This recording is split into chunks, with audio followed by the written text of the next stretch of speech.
Good afternoon, folks. It's been a long day, so I'm going to try to keep this rather short. The recitation of these alleged facts by Ms. Wolf, you should treat as a promise to you, and I encourage you to take notes throughout the course of the trial. But under two main things I want you to write down. The story of Christopher Horne Jr., who they called Bubba, Buster or Little Buster, Buck, and goes by different nicknames. Listen to his story. And forensics. Right? The science doesn't lie. Look at the forensics.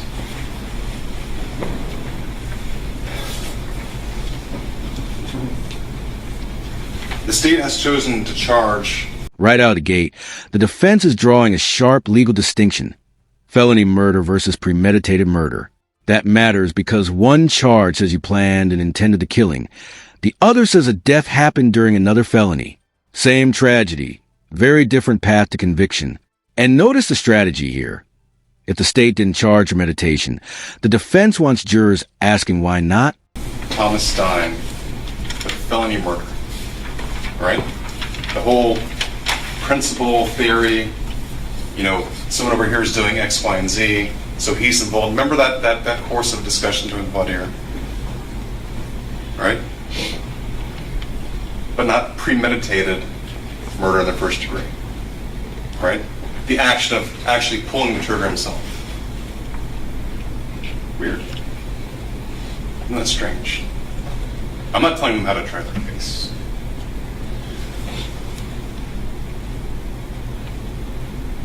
But listen to see if they have enough evidence to prove premeditated murder. They didn't charge him that way because they don't. Listen for evidence to see if there's enough to charge him with felony murder. They won't. 4, 3, 2, 1. You're going to hear the state's own victims in this case, Luann Dejai, right? The two surviving victims, Luann Dejai and Val, am I right? Both say the same thing. We saw a car drive up past us. They slowed down real slow. The guy in the back seat leaned into the front to talk to someone in the front. He was wearing red. We saw the white guy driving. We can describe the color of his eyes. He's got blue eyes. He slows down from 25 miles an hour to 5 miles an hour. Just creeping past him. They're laughing it off. Like, who are these guys? They're checking us out.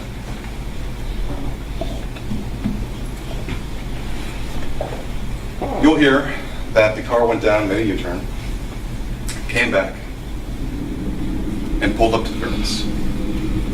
The next thing you know, 4 doors open. 4. Not 2. 4. All of them popped open. You'll hear the person wearing a red hoodie, who was later determined to be Christopher Horne, came up to Val, am I right, put a gun in her face. Person from the other side of the car. This is where the narrative gets intense. For doors open, for people emerge, masks on, except allegedly the driver. The defense is hammering one theme.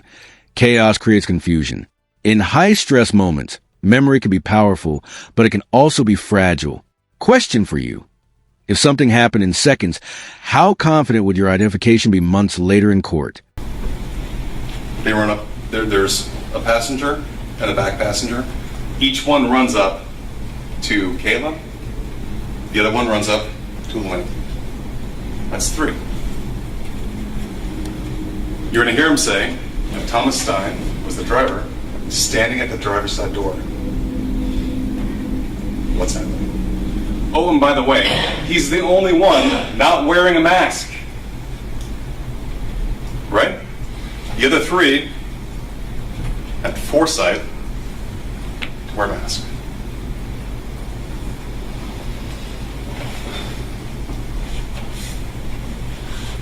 struggle ensues with Kayla. You'll hear Val say, I saw Thomas Stein run past me to fight, to go to both of them, to try to intercede. But a shot rings out. She doesn't see it, but she hears it. One shot. Look at the forensics. The evidence will show that there's an absence of stippling, an absence of burn marks. Now we pivot to forensic evidence, always a courtroom buzzword. DNA exclusions, missing gunshot residue testing, distance of shot arguments. The defense is telling jurors, don't just listen to stories, follow the science. But here's the catch. Science only helps when the evidence was properly collected. If key tests weren't done, that gap itself becomes part of the battle. They didn't look for GSR.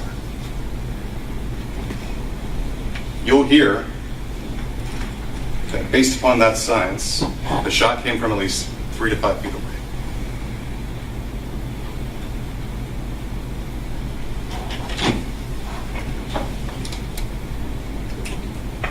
You'll hear they tested the purse strap of Kayla Winkle and Miller for DNA.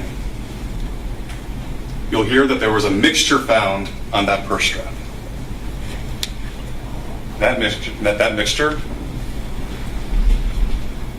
it excludes Thomas Stein and Christopher Horne. So who is this guy?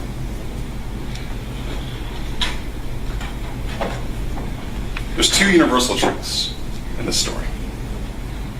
So 4 doors open, 3 victims, 2 universal truths. The death of Kayla Winkle Miller is a tragic event. And Christopher Horne Jr., a.k.a. Bubba, a.k.a. Buster, a.k.a. Buck Buck, is a liar. It's a liar. There's only one person in trial in this case, and that's the Patsy, at the end of the day, Thomas Stein.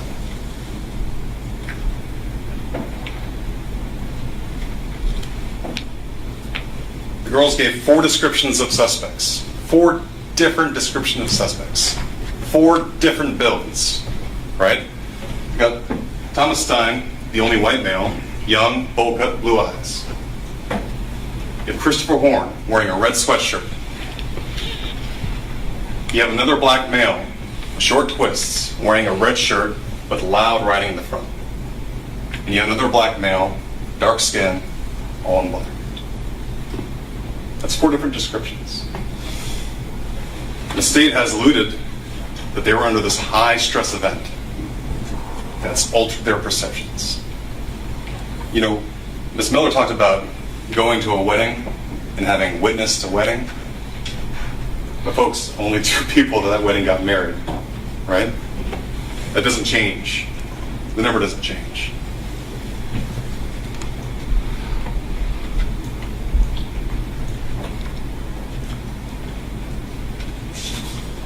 You'll hear from detectives.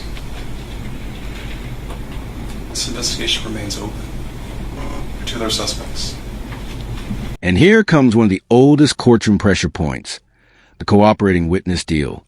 The defense is basically saying, wouldn't you say what prosecutors want to hear if it meant avoiding life in prison? Jurors often weigh these deals carefully, because testimony given under incentive can be persuasive or deeply suspect. Right.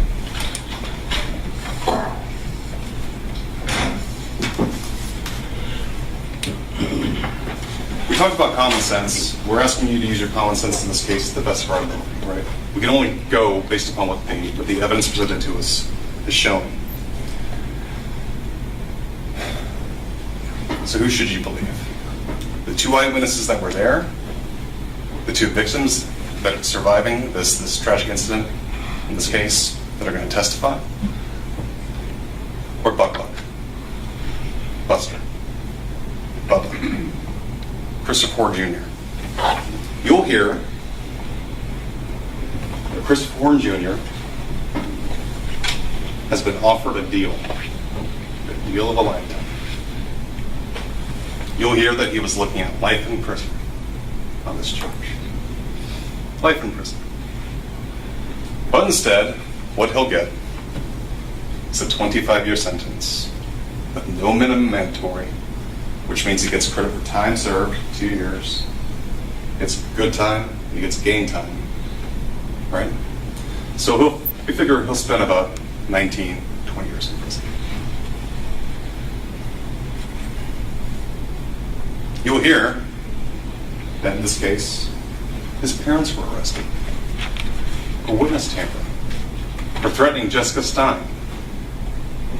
You'll hear that those charges were dropped by the state attorney. By this state attorney.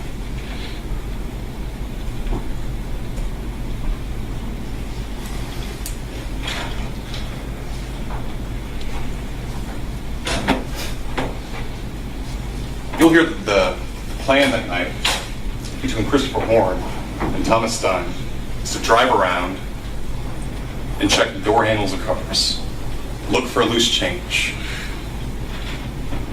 I think we can all agree that this is a league away from committing a violent armed robbery. Right? Trying door handles.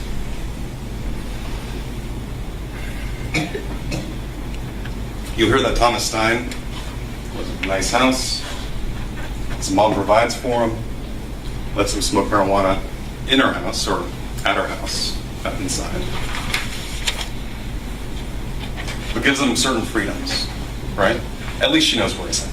That magic truth-telling Bach line, sharp, sarcastic, and deliberate, the defense is attacking credibility hard. Trials often come down to one brutal question. Who do you trust more, the witness on the stand, the physical evidence, or neither? Once doubt enters a room, everything said afterward gets filtered through it.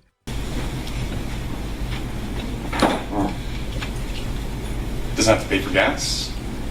Doesn't have to pay for insurance. He gets to use the rental car. All of his needs are met. You'll hear that Christopher Horne Jr., Buster, is a very different life. All right? And when he meets up with Thomas Stein 2 months before the murder, he sees an easy mark. You'll hear him. He calls him sweet. And not like sweet, oh, he's brought me flowers. Sweet, I can get this guy to do whatever I want. I can go to his house. I can hold his guns that his mom owns. I can smoke his marijuana.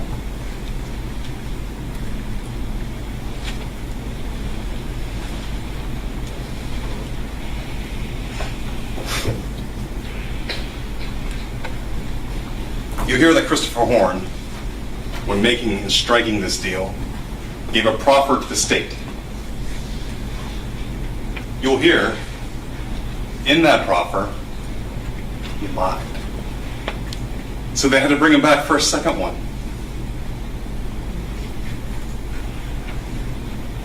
He gave a deposition. You're going to hear the untruths he told there. And you should ready yourself for what comes out of this magic truth-telling box. I'll see that in air quotes, because it's not. That comes out of his mouth. Does the state's star witness testimony match up with the forensics, with the testimony of the surviving victims, and with your common sense?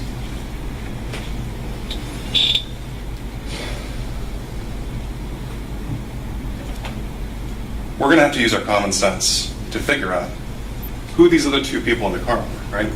But we have to remember, the state doesn't have to prove that. That's just icing on the cake. That's just going to show that our common sense is greater than the untruths that can come from the stand. Who is Buster protecting?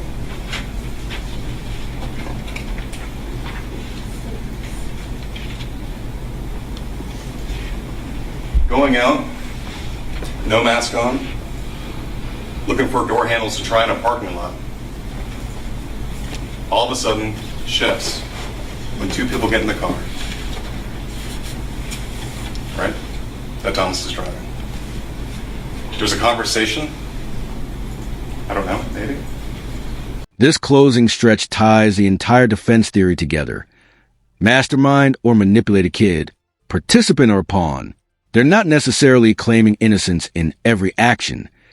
They're narrowing the issue to legal responsibility for murder. And that's a crucial difference. Because in criminal court, suspicion isn't enough. The standard is proof beyond a reasonable doubt.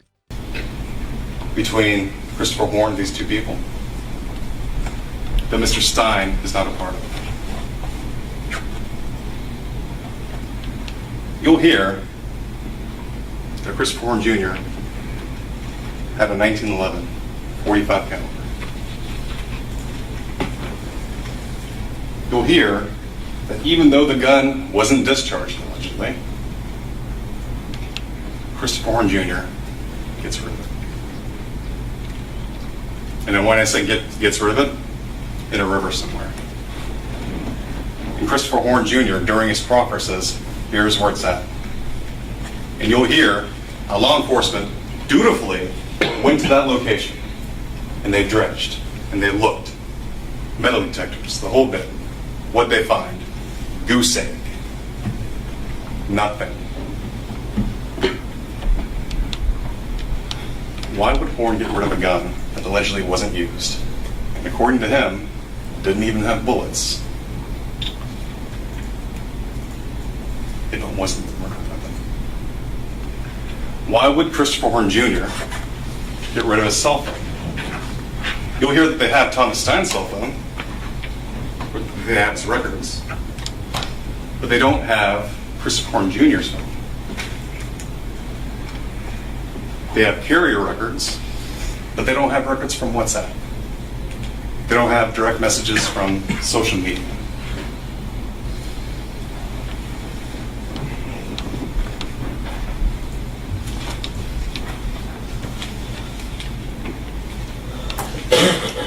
So was Thomas Stein a principal in the murder, the felony murder of Kayla Rincon Miller?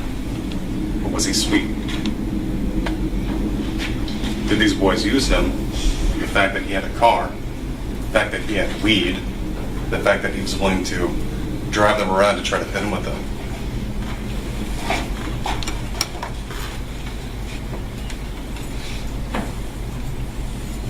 Folks, at the end of this case, I'm going to ask you to render the verdict that justice demands. Nothing more. Thank you.